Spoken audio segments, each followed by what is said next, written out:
চায়ের সাথে খাওয়ার জন্য বা হালকা ফুলকা খিদের জন্য আপনারা এই রেসিপিটা বানিয়ে নিতে পারেন। এটা কিন্তু খেতে দুর্দান্ত টেস্টি।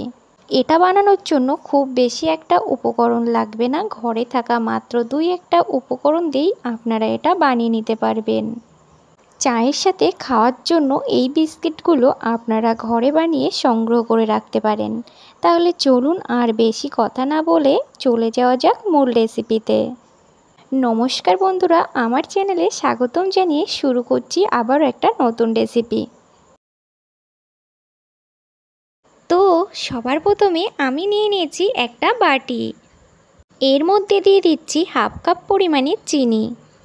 চিনিটা অবশ্যই নিজেদের স্বাদ অনুযায়ী কমিয়ে বাড়িয়ে নিতে পারেন।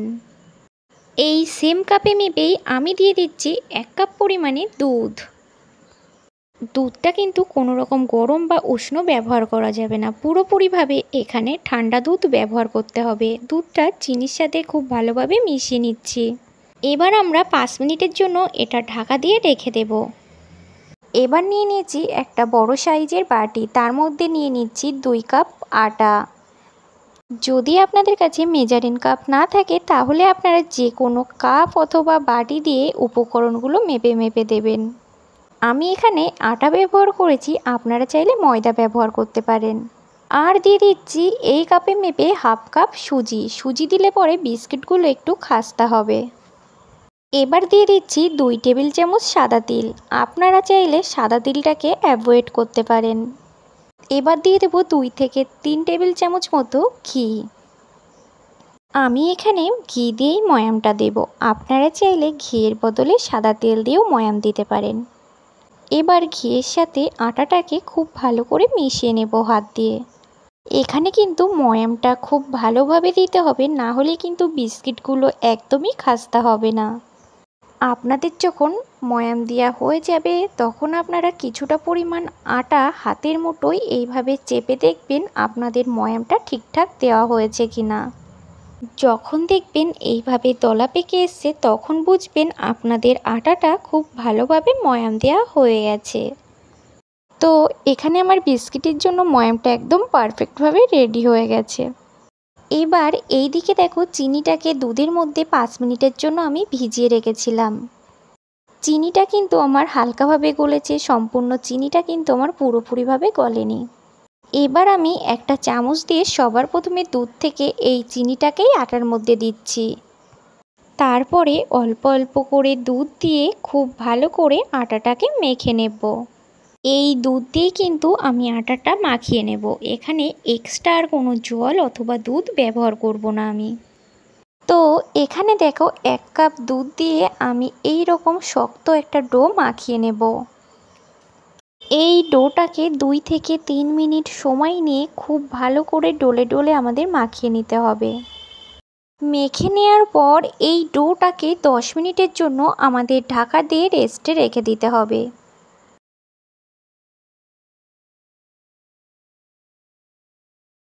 তো 10 মিনিট পর আমি ঢাকনাটা সরিয়ে নিচ্ছি। তো এতে যেহেতু সুজি দেওয়া রয়েছে তাই সুজিটা ফোলার জন্য আমাদের একটু সময় দিতেই হবে। 10 মিনিট মতো অতি অবশ্যই আপনারা ঢাকা দিয়ে রাখবেন। ডোটা কিন্তু এখানে আমাদের পুরোপুরিভাবে সফট হয়ে গেছে। ডোটা যদি আপনাদের বেশি নরম হয়ে যায় তাহলে বিস্কুটগুলো কিন্তু আপনাদের খুব বেশি একটা খাস্তা হবে না। তাই আপনারা যখন আটাটা মাখবেন তখন খুব শক্তভাবে আটাটাকে মেখে নেবেন, তাহলে দেখবেন বিস্কুটগুলো আপনাদের খুব ভালোভাবে খাস্তা হবে আর খেতেও কিন্তু দুর্দান্ত লাগবে। তো এই ডোটাকে আমি দুটো ভাগ করে নিচ্ছি, আর একটা ভাগ আমি ঢাকা দিয়ে রেখে দেবো আর একটা ভাগ খুব ভালোভাবে আবারও মাখিয়ে নেব।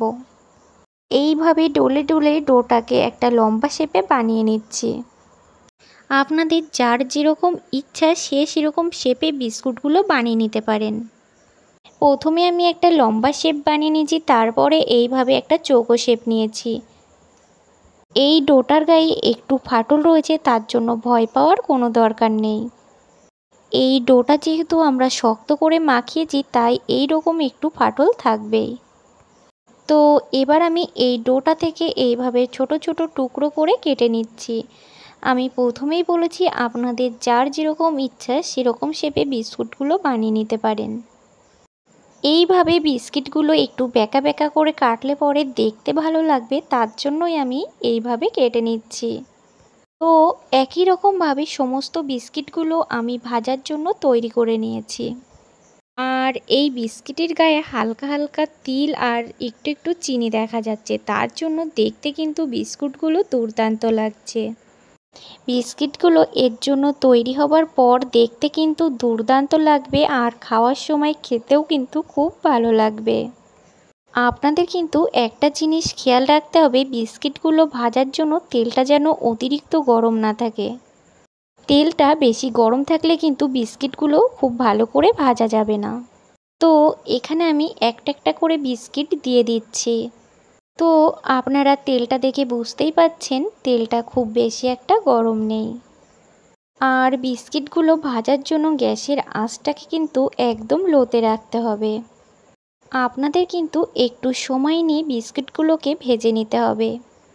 আপনারা যদি বিস্কিটগুলো ভাজার সময় যদি হিট দিয়ে ভাজেন তাহলে খুব তাড়াতাড়ি কালার চলে আসবে, আর ভিতরে কিন্তু কাঁচা থাকবে। একদম লো আছে কিন্তু বিস্কিটগুলো আমি ভেজে নেব। প্রথম ব্যাচের বিস্কিটগুলো আমি এক পিঠ করে এবার উল্টে দেব। আপনাদের কিন্তু বারবার বলছি, এই বিস্কিটগুলো ভাজার সময় আপনাদের হাতে কিন্তু অতি অবশ্যই সময় রাখবেন। 5 মিনিট পর বিস্কিটগুলোকে আমি আবারও উল্টে দিচ্ছি। বিস্কিটের কালার কিন্তু অনেকটাই চেঞ্জ হয়ে এসছে, আর আমাদের কিন্তু এইভাবে উল্টে পাল্টে বিস্কিটগুলোকে লাল লাল করে সব পিঠগুলো ভেজে নিতে হবে, যাতে চারিদিকে বিস্কিটের কালারটা খুব সুন্দরভাবে আসে, সেটাই আপনাদের খেয়াল রাখতে হবে। তো দেখেন বিস্কিটের মধ্যে খুব সুন্দর একটা কালার চলে এসছে, আপনারা দেখে নিশ্চয়ই বুঝতে পারছেন। এবার আমি এই বিস্কিটগুলোকে তেল থেকে উঠিয়ে নেব। তো এই বিস্কুটগুলো ঠান্ডা হওয়ার পর কিন্তু অনেকটাই ডার্ক হবে, তার জন্য আমি এই কালার থাকা অবস্থাতেই বিস্কুটগুলো তুলে নিচ্ছি। আমাদের কিন্তু প্রথম ধাপের বিস্কিটগুলো ভাজা কমপ্লিট হয়ে গেছে। দ্বিতীয় ধাপের বিস্কিটগুলো আমরা একই রকমভাবে ভেজে নেব। আর আপনাদের একটা জিনিস খেয়াল রাখতে হবে, তেলটা কিন্তু আপনাদের অনেকটাই গরম, তার জন্য গ্যাসের আঁচটাকে বন্ধ করে বিস্কিটগুলোকে কিন্তু তেলে দিতে হবে। তেলটা কিন্তু আমাদের অনেকটাই গরম ছিল। গরম থাকা অবস্থাতে আপনারা যদি তেলের মধ্যে বিস্কিটগুলো দিতেন তাহলে খুব তাড়াতাড়ি বিস্কিটের কালারটা চলে আসতো, আর ভেতরে কিন্তু কাঁচা থাকতো। তার জন্য আমরা গ্যাসটাকে অফ করে দ্বিতীয় ধাপের বিস্কিটগুলো দিয়েছিলাম। এরপর আমাদের বিস্কিটগুলো ভাজা কমপ্লিট হয়ে গেছে, এগুলোকেও আমরা তেল থেকে উঠিয়ে নিলাম। তো বন্ধুরা, আমার এই ভিডিওটা আপনারা কে কোথা থেকে দেখছেন অবশ্যই আমাকে কমেন্ট করে জানাবেন। আর ভিডিওটি ভালো লাগলে লাইক, কমেন্ট, শেয়ার এবং সাবস্ক্রাইব করতে ভুলবেন না, আর পাশে থাকা বেল বাটনটি অবশ্যই প্রেস করবেন। তাহলে চলুন আজকের মতো এখানেই বিদায় নিই। আবারও চলে আসবো নতুন একটা রেসিপি নিয়ে। সুস্থ থাকবেন, ভালো থাকবেন।